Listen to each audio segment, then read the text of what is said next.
नमस्कार दोस्तों, आज मैं आपको भादवे की चौथ माता की कहानी सुनाने जा रही हूँ। प्रेम से बोलिए चौथ माता की जय हो, गणेश भगवान की जय हो। एक नगर में एक बुढ़िया माई रहती थी। वो अपने बेटे की सलामती के लिए 12 महीनों का चौथ का व्रत करती थी। हर चौथ को पंसारी से थोड़ा सा गुड़ और घी लाकर 4 लड्डू बनाती, एक बेटे को देती, एक से पूजा करती, एक हथकार के लिए निकालती और एक चांद उगने पर खुद खा लेती थी। एक बार उसका बेटा ताई से मिलने गया। ताई ने भादुरी चौथ का व्रत रखा था। ताई से कहा, माँ तो 12 चौथ करती है। ताई बोली, तेरी माँ तेरी कमाई से तरमाल खाने के लिए 12 चौथ करती है। तू परदेश जाए तो वो एक भी चौथ ना करे। लड़के को लगा ताई सच कह रही है। घर आकर माँ से कहा, माँ मैं परदेश जा रहा हूँ, यहाँ तो मेरी कमाई खाने पीने में उड़ा देती है। माँ ने समझाकर रोकना चाहा पर बेटा नहीं माना। माँ ने उसे साथ ले जाने के लिए चौथ माता के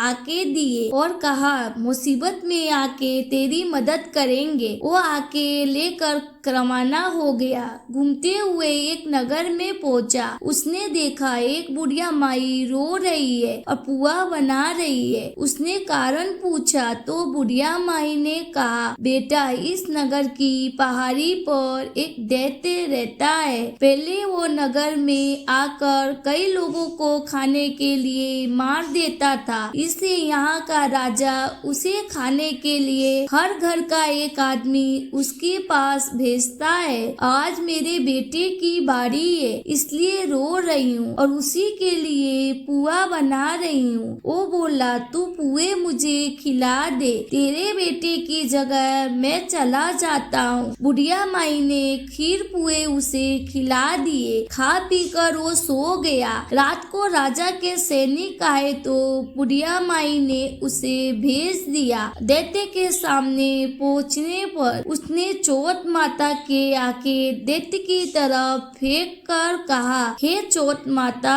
यदि मेरी माँ मेरी सलामती के लिए व्रत करती है तो दैत्य का सिर कट कर गिर जावे। तुरंत दैत्य का सिर कट गया। लड़का वापस आ गया। राजा ने उसे उपहार देकर विदा किया। चलते हुए एक दूसरे राजा के नगर में पहुंचा। इस राज में आवा तभी पकता था जब एक इंसान की बलि दी जाती थी। सिपाहियों ने उसे पकड़कर आवे में चून दिया। लड़के ने आके आवे में डाले और कहा, हे चौथ माता, यदि मेरी माँ मेरे लिए व्रत करती है तो आवा मेरे बलि के बिना ही झट से पक जावे। आवा तुरंत पक गया। आवे में से मिट्टी की जगह सोने चांदी के बर्तन निकले। अंदर से लड़का बोला, बर्तन धीरे धीरे निकालना, मुझे लग जाएगी। राजा ने उसे निकलवाया और पूछा, इस आवे से तुम कैसे बच गए? लड़के ने बताया कि उसकी माँ चौथ माता का व्रत करती है, व्रत के कारण ही वो बच पाया है। राजा को विश्वास नहीं हुआ।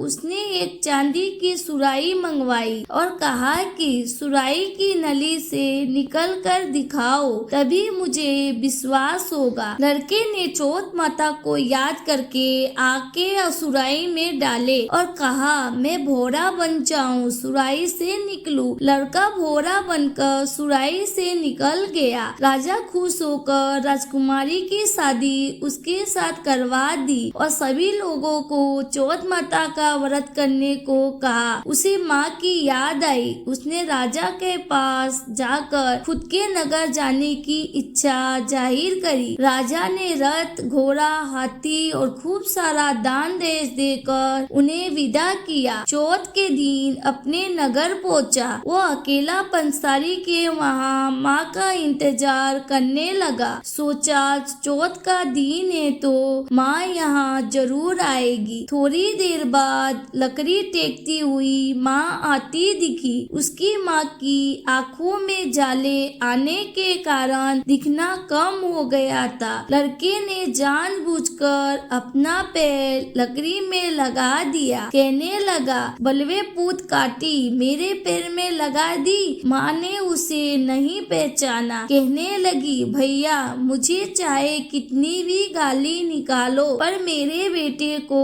कुछ मत कहना। बेटा माँ के चरणों में गिर पड़ा, कहा, माँ मैं तेरा ही बेटा हूँ, मुझे माफ कर दो। माँ ने उसे गले से लगा लिया। नगर के लोगों ने विश्वास नहीं किया कि वो उसी का बेटा है। बुढ़िया माई ने चौथ माता को याद करके कहा, हे चौथ माता, यदि मैं अपने बेटे के लिए व्रत करती हूँ तो मेरे स्तन में दूध भर जावे, उसकी धार मेरे बेटे के मुंह में गिरे। माँ के स्तन से दूध की धार निकलकर बेटे के मुंह में गिरने लगी। लोग चौथ माता की जय जयकार करने लगे। उस नगर के सभी लोग चौथ माता का व्रत करने लगे। हे चौथ माता, जैसी कृपा आपने बुढ़िया माई और उनके बेटे पर करी, वैसी कृपा आप अपनी सभी भक्तों पर करना। कहानी अधूरी हो तो पूरी करना, पूरी हो तो मान रखना, सबके व्रत को पूर्ण करना। प्रेम से बोलिए चौथ माता की जय हो, गणेश भगवान की जय हो।